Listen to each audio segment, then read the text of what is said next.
Gente, aqui nós temos uma vista a partir de Cafarnaum do Mar da Galileia, que está aqui atrás da gente. Que na verdade é chamado de um mar, mas é um gigantesco lago, porque o que nós temos aqui é água doce.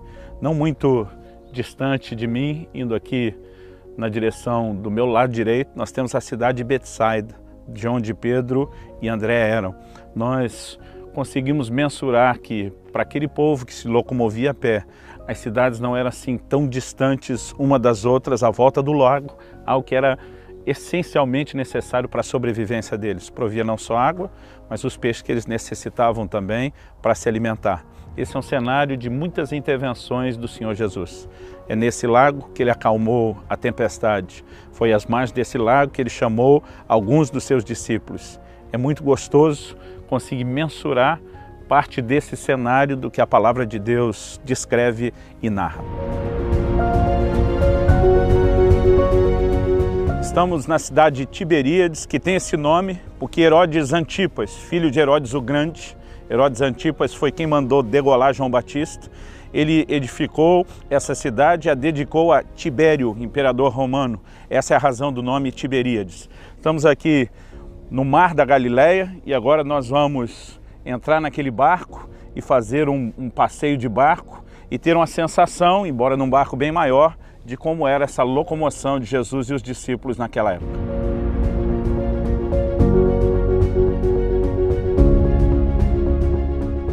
O Mar da Galileia era conhecido também como o Mar de Tiberíades ou Lago de Genezaré. Ele é um gigantesco, imenso lago de água doce. Ele fica no norte de Israel. É o maior lago do país. O seu afluente principal é o Rio Jordão, que vem do Monte Hermon e de Cesareia de Filipe, atualmente chamado de Banias. E depois ele deságua no Mar Morto. Estamos no Mar da Galileia. Aqui à minha direita é a cidade de Magdala. Acredita-se que Maria Madalena era Maria Magdalena, veio de Magdala. Aqui à frente nós temos um monte onde acredita-se que Jesus tenha proferido o sermão das bem-aventuranças. Essa é uma vista muito interessante do Mar da Galileia para lá. Aqui mais ao canto, à minha esquerda e à sua direita no vídeo, fica a cidade de Cafarnaum, onde Jesus foi morar e estabelecer a base do seu ministério. Essa parte do lago era especialmente rica em pesca. Alguns acreditam que por conta das correntes de água quente que atraíam os bancos de peixe. Os pescadores acabavam se concentrando até mais em alguns lugares do que outros. Algo que nós precisamos pensar é que quando o apóstolo Pedro simplesmente deixa de lado o barco com o chamado de Jesus, eu farei de vocês pescadores de homens, ele estava colocando de lado um negócio, ele estava colocando de lado aquilo que garantia a subsistência dele, da sua casa e da sua família. Era uma resposta de fé e obediência num nível bem profundo ao Senhor Jesus. Chegamos em Genezaré, logo depois do nosso passeio de barco, estamos indo a um museu, conhecer os restos encontrados de um barco que remonta à época de Cristo, que nos dá a noção do tamanho e do tipo de barco que eles usavam naquela época.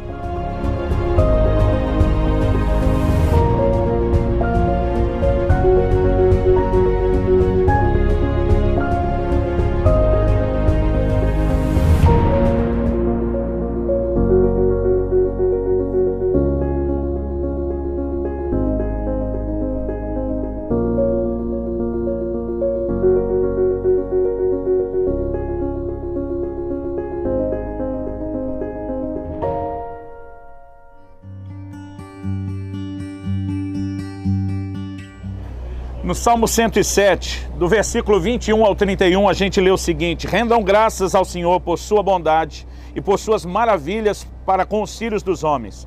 Ofereçam sacrifícios de ações de graças e proclamem com júbilo as suas obras. Os que tomando navios descem aos mares, os que fazem tráfico na imensidade das águas, estes veem as obras do Senhor e as suas maravilhas nas profundezas do abismo. Pois ele falou e fez levantar o vento tempestuoso que elevou as ondas do mar. Subiram até os céus, desceram até os abismos, no meio dessas angústias, desfalecia-lhes a alma. andaram e cambalearam como ébrios e perderam todo o tino. Então, na sua angústia, clamaram ao Senhor, e ele os livrou das suas tribulações. Fez cessar a tormenta, e as ondas se acalmaram. Então se alegraram com a bonança, e assim os levou ao desejado porto. Rendam graças ao Senhor por sua bondade e por suas maravilhas para com os filhos dos homens. A palavra de Deus está nos mostrando algo que muitas vezes o próprio Deus faz. Envia ou permite que venham tempestades. Mas a palavra de Deus fala que o mesmo Deus, ele também intervém nas tempestades. Eu gostaria de conversar com você a respeito de algo que todo cristão precisa entender. Como lidar com as tempestades. Se o verso 25 diz que Deus fez ir a tempestade, e depois o 29 diz que ele acalmou, significa que a tempestade não é necessariamente algo só natural. Muitas vezes ela é permitida, até mesmo enviada pelo Senhor. Eu quero rapidamente compartilhar 3 coisas. Em primeiro lugar, as tempestades virão. Em segundo lugar, há diferentes tipos de tempestades. E em terceiro lugar, como lidar com elas. O Senhor Jesus nos ensina em Lucas, no capítulo 6, dos versículos 47 a 49, que 2 homens tinham que edificar uma casa. Um decidiu colocar os alicerces sobre a rocha, o outro sobre a areia. Os 2 tinham a mesma missão, construir uma casa. Os 2 tiveram as mesmas adversidades. A Bíblia diz que choveu, se formou uma grande enchente que deu contra a casa de cada um. O que construiu sobre a rocha pôde suportar, o que construiu sobre a areia viu a sua casa cair. A verdade é que as tempestades virão sobre todos nós. O que vai garantir se nós sobrevivemos ou não a elas é a maneira como decidimos estabelecer a nossa relação com Deus e a nossa relação com a palavra de Deus. Isaías 43 diz, quando passares pelas águas, elas não te afogarão. Nós precisamos entender que Deus não diz se passares pelas águas, Ele diz quando. É um fato, isso vai acontecer. Mas o propósito dessas águas, ou dessas enchentes, ou dessas tempestades não é nos destruir. Deus está dizendo, elas não vão te afogar. Eu sou o Santo de Israel, o teu Salvador. Deus quer nos poupar em meio a elas, mas a palavra de Deus nos mostra que vamos enfrentá-las. Tempestade na Bíblia fala de adversidade, fala de algo contrário. E Jesus diz em João 16:33, no mundo tereis aflições. Mas essa notícia não foi dada para gerar em nós desânimo. Pelo contrário, ele diz, tende bom ânimo. Eu venci o mundo. E ele mostra que mesmo sabendo o que vamos enfrentar, nós podemos ter o bom ânimo e a certeza de saber que assim como ele, nós também podemos vencer. Dito isso, que as tempestades certamente virão, é só uma questão de tempo. Em segundo lugar, eu gostaria de distinguir os diferentes tipos de tempestades.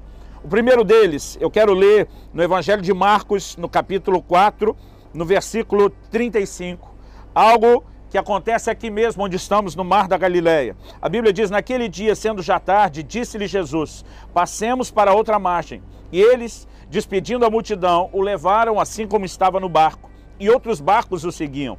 Ora, levantou-se grande temporal de vento, e as ondas se arremessavam contra o barco, de modo que o mesmo já estava a encher-se de água. E Jesus estava na popa, dormindo sobre o travesseiro. Eles o despertaram e lhe disseram, mestre, não te importa que pereçamos? E ele, despertando, repreendeu o vento e disse ao mar, acalma-te, emudece. O vento se aquietou e fez-se grande bonança. Então lhes disse, por que sois assim tímidos? Como é que não tendes fé? E eles, possuídos de grande temor, diziam uns aos outros, quem é este que até o vento e o mar lhe obedecem?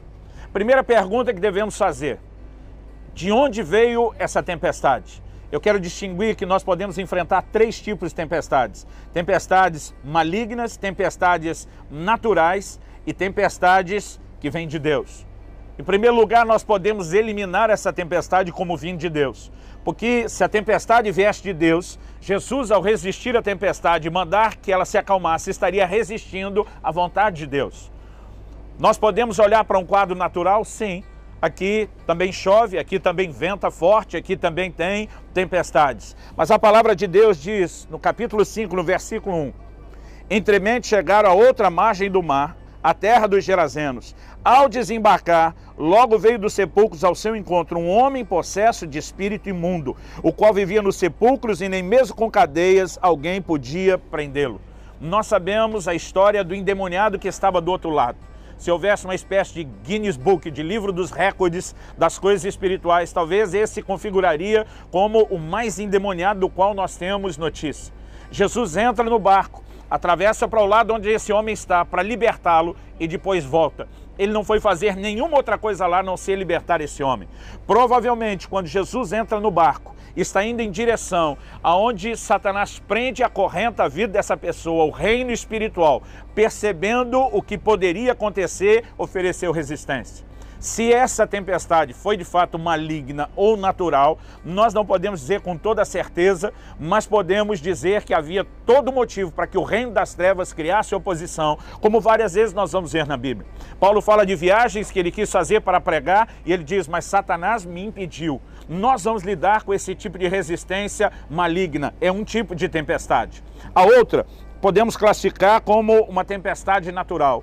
Em Mateus, no capítulo 14, nós temos um outro relato de Jesus lidando com a tempestade. Mateus, capítulo 14. A palavra de Deus diz assim no versículo 22. Logo a seguir, compeliu Jesus os discípulos a embarcar e passar adiante dele para o outro lado, enquanto ele despedia as multidões. Essa palavra traduzida na versão atualizada que estou usando como compeliu, ela significa forçar, empurrar, obrigar. Normalmente você não vê os discípulos resistindo a nada que Jesus lhes mandasse fazer. Mas nesse dia, para que os discípulos entrassem no barco e passassem para outra margem, Jesus precisou obrigá-los. Jesus precisou compeli-los, empurrá-los a isso. Qual o motivo da resistência dos discípulos de não quererem entrar no barco? A palavra de Deus diz o seguinte, vamos continuar lendo, verso 23 de Mateus 14. Despedido das multidões, subiu ao monte a fim de orar sozinho. Em caindo a tarde, estava ele só. Entretanto, o barco já estava longe, a muitos estádios da terra, açoitado pelas ondas, porque o vento era contrário. Eles saem para enfrentar uma tempestade. Uma tempestade normalmente não se forma de um minuto para o outro, ela dá prenúncios de que está chegando. E provavelmente quando eles viram a mudança do clima, eram pescadores, vários deles trabalharam com isso, fizeram isso uma vida inteira, eles sabiam que eles aguardavam e não queriam necessariamente ter que enfrentar a tempestade. Imagino que quando Jesus ainda diz, olha, vocês vão e eu fico, talvez a incredulidade de alguns possa ter levado eles a pensar, é agora que ele se livra da gente. Mas essa tempestade, nós não temos nenhum indício específico de que ela tenha vindo de Deus ou das trevas, do reino das trevas, mas elas naturalmente se formam. O verso 25 diz, na quarta vigília da noite, foi Jesus ter com eles, andando por sobre o mar. Daqui a pouco eu falo sobre como o Senhor interviu nesse momento e nessa hora. Mas eu quero alistar agora um terceiro tipo de tempestade. A Bíblia diz, lá no livro do profeta Jonas, no capítulo 1 e no versículo 4, mas o Senhor lançou sobre o mar um forte vento e fez-se no mar uma grande tempestade e o navio estava a ponto de se despedaçar. Aqui nós temos um terceiro tipo de tempestade que a palavra de Deus claramente classifica como tendo sido enviado pelo Senhor. Quando olhamos para esses tipos de tempestades, eu acredito que é importante defini-los, porque se a gente souber discernir a origem da tempestade, então nós vamos saber como lidar com cada tipo de tempestade. Por exemplo, porque o Senhor envia uma tempestade contra Jonas e o barco onde Jonas está. Porque Jonas está fugindo do plano de Deus. Porque Jonas está relutando, deliberadamente desobedecendo a Deus, se rebelando contra ele. A palavra de Deus diz que quando o lançaram na água, o mar literalmente se acalmou. Porque esse tipo de tempestade, ele só surge quando existe alguém se opondo ao plano e ao propósito de Deus. E normalmente se resolve quando se mexe na raiz do problema. Algumas vezes eu lido com pessoas que estão enfrentando verdadeiras tempestades na vida. Elas deixam de admitir aquilo que é a raiz, a causa do problema. Que elas estão se rebelando ao comando de Deus, estão deliberadamente atropelando princípios bíblicos e é inevitável que isso traga consequências. Nem toda tempestade é consequência da nossa desobediência, mas certamente a nossa desobediência atrairá tempestades como consequência. Mas podemos falar também dessas tempestades naturais. Quando elas se manifestam, eu e você precisamos lidar como os discípulos foram exortados por Jesus a lidar. Quando Jesus vem andando sobre as águas, o texto de Mateus 14 nos mostra que a primeira reação dos discípulos foi uma reação de medo, foi uma reação de pavor. O verso 26 de Mateus 14 diz: os discípulos, ao verem-no andando sobre as águas, ficaram aterrados, exclamaram: é um fantasma, e tomados de medo, gritaram. E eu não julgo eles, porque eu fico imaginando qual seria a minha reação se estivesse numa tempestade por tanto tempo como eles estavam. A Bíblia diz: ao cair da tarde, o barco já estava longe e Jesus estava sozinho no monte. A Bíblia diz que Jesus veio ao encontro deles só na quarta vigília da noite. A noite era dividida em 4 vigílias. Das 6, quando anoitecia, até as 9, a primeira vigília. Das 9 à meia-noite era a segunda vigília. Da meia-noite às 3 da manhã, a terceira vigília. E Jesus veio ao encontro deles na quarta vigília da noite, em algum momento entre 3 e 6 da manhã. Então eles ficaram algo entre 9 a 11 horas remando sem passar da metade do barco. Agora, naquele cenário de medo, eles veem algo que nunca ninguém jamais viu ou comentou ter visto. Alguém caminhando sobre as águas. Eles se desesperam. Mas a Bíblia diz: Jesus imediatamente lhes disse: tem de bom ânimo, sou eu, não temais. Qual a instrução de Jesus para esse tipo de tempestade? Tenha ânimo, tenha fé, confie, não tenha medo. Quando Jesus disse: no mundo tereis aflições, ele também disse: tenha bom ânimo. Nós precisamos saber ter uma postura de fé a despeito das circunstâncias contrárias. Nesse momento, Pedro diz para Jesus: se és tu, Senhor, manda-me ter contigo por sobre as águas. E ele disse: vem. E Pedro, descendo do barco, andou por sobre as águas e foi ter com Jesus. Reparando, porém, na força do vento, teve medo. Começando a submergir, gritou: salva-me, Senhor. E prontamente Jesus, estendendo a mão, tomou e lhe disse: homem de pequena fé, por que duvidaste? Subiram ambos para o barco e cessou o vento. E os que estavam no barco adoraram, dizendo: verdadeiramente és filho de Deus. Embora nós vemos Jesus se movendo sobre a tempestade, Pedro reagindo como quem disse: você é meu Senhor e eu sou seu discípulo, e você se move sobre as tempestades, eu também quero. No momento em que ele fala isso, Jesus diz: vem. É como se Jesus concordasse com Pedro: exatamente, você também pode se mover acima da tempestade como eu. E toda a lição que nós temos é que enquanto Pedro acreditou, caminhou sobre. Quando duvidou, começou a afundar. Mas ele reage clamando o socorro de Jesus, não se entrega e há uma intervenção. Fé e bom ânimo são as ferramentas que eu e você precisamos nessa hora. E quando a tempestade tem origem maligna, quando é uma oposição do inimigo, devemos fazer como Jesus fez no relato de Marcos 4, repreender o vento, repreender a força contrária. A palavra de Deus nos mostra que nós estamos no meio de uma guerra. Efésios 6,12 diz: a nossa luta não é contra a carne e o sangue, não é contra pessoas. A Bíblia diz: é contra principados, potestades nas regiões celestes. Tiago capítulo 4, versículo 7 diz que nós temos que resistir ao diabo.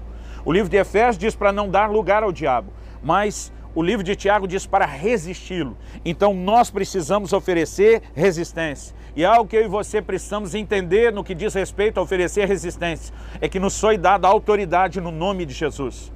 Quando o apóstolo Paulo estava na cidade de Filipos e teve que lidar com uma mulher possessa de um espírito de adivinhação, a Bíblia diz que ele repreendeu o espírito em nome do Senhor Jesus. Ele não falou com a mulher, ele falou com o espírito por trás da mulher e usou a autoridade do nome de Jesus que lhe havia sido dado. Nós precisamos nos tornar mais conscientes da autoridade que nos foi dada para resistir ao inimigo. A verdade é que tempestades virão. Elas têm origens diferentes e nós precisamos discerni-las. Mas entendendo a origem, temos um posicionamento para cada uma delas. As tempestades enviadas pelo inimigo, nós oferecemos resistência na autoridade do nome de Jesus. Aquelas que vêm naturalmente e a vida vai proporcionar momentos difíceis, nós nos posicionamos em fé e com bom ânimo. E quando a tempestade foi enviada por Deus, nós precisamos de sujeição, de conserto. Somente quando nos sujeitamos àquilo que Deus já falou e sabemos que estamos resistindo, é que isso pode ser mudado. Quando alguém está nesse tipo de tempestade, não adianta pedir oração aos outros. É necessário arrependimento, é necessário conserto. Que você possa não apenas discernir o tipo de tempestade que está enfrentando ou que virá enfrentar, mas que você possa ter a atitude correta que te leve para fora da tempestade. E que você possa, a semelhança do salmista, não apenas se alegrar com a bonança, mas render graças ao Senhor pela sua bondade e por suas maravilhas para com os filhos dos homens. Que o Senhor te fortaleça. Nos próximos minutos, nós queremos ter uma conversa de aplicação prática dessa palavra. Fique conosco.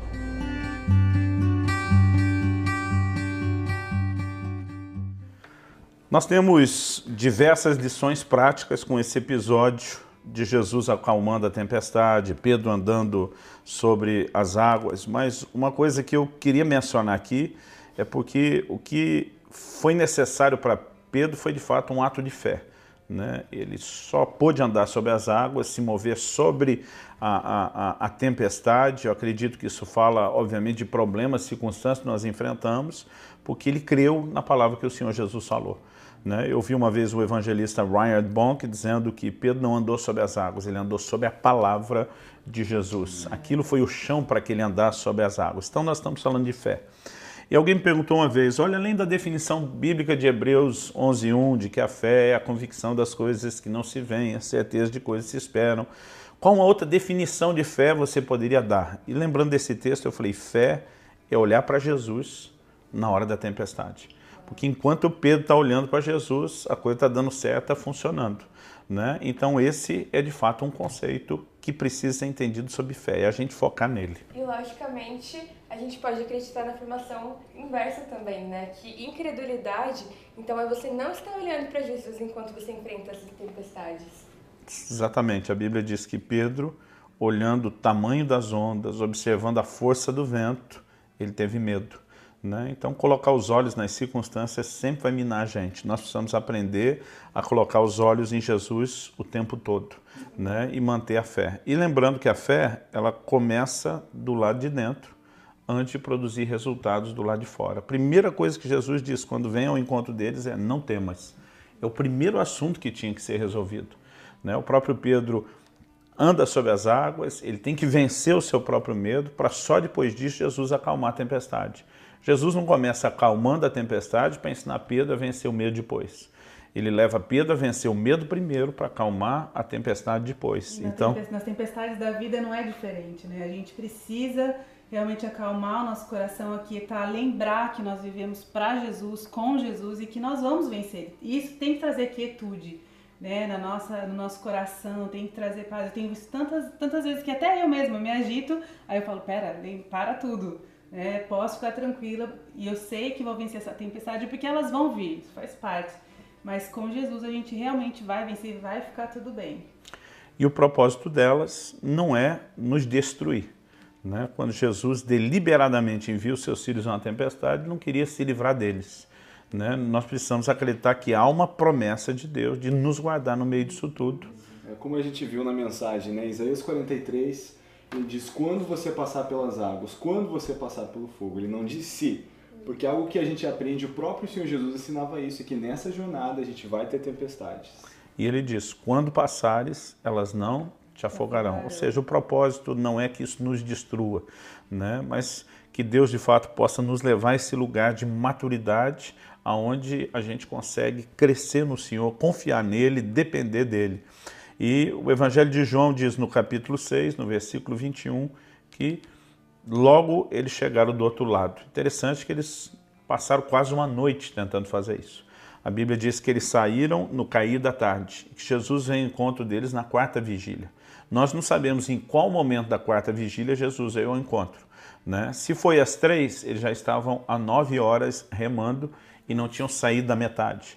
Se foi perto das 6, eles já poderiam estar talvez há 11 horas remando. Mas a Bíblia diz que logo o barco chegou, porque quando o vento deixou de ser contrário, as coisas não apenas se tornaram mais fáceis, mas também se resolveram depressa. E é o que eu acredito que é importante destacar e que nós precisamos confiar. Quando há uma intervenção de Deus, nós vamos ter a sensação de que aquele tempo perdido na luta, ele vai ser recuperado. Aliás, a Bíblia fala sobre remir o tempo. Como é que você resgata o tempo? É só por um milagre de Deus, uma intervenção de Deus, acelerando as coisas depois de uma intervenção.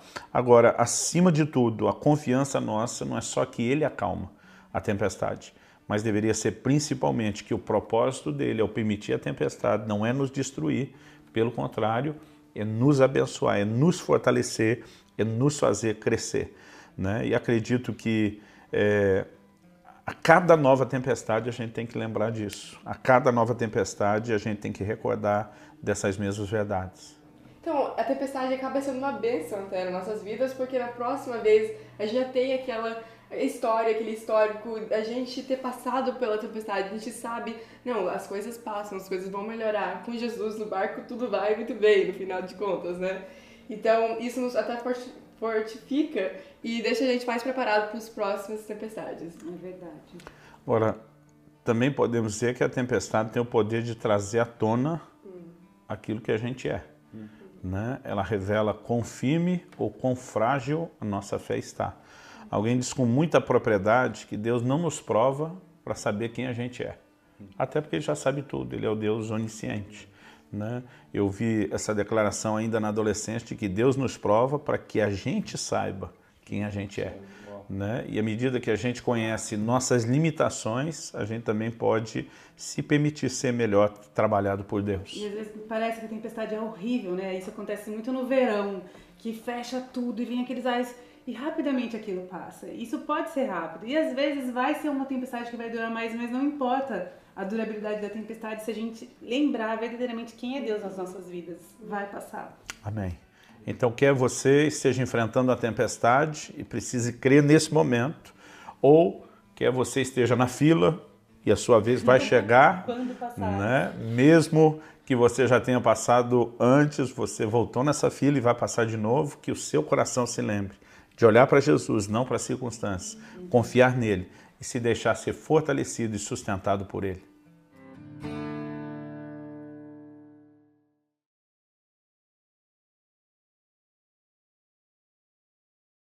Cristo no barco tudo vai muito bem, vai muito bem, vai muito bem. Com Cristo no barco tudo vai muito bem e passa o temporal.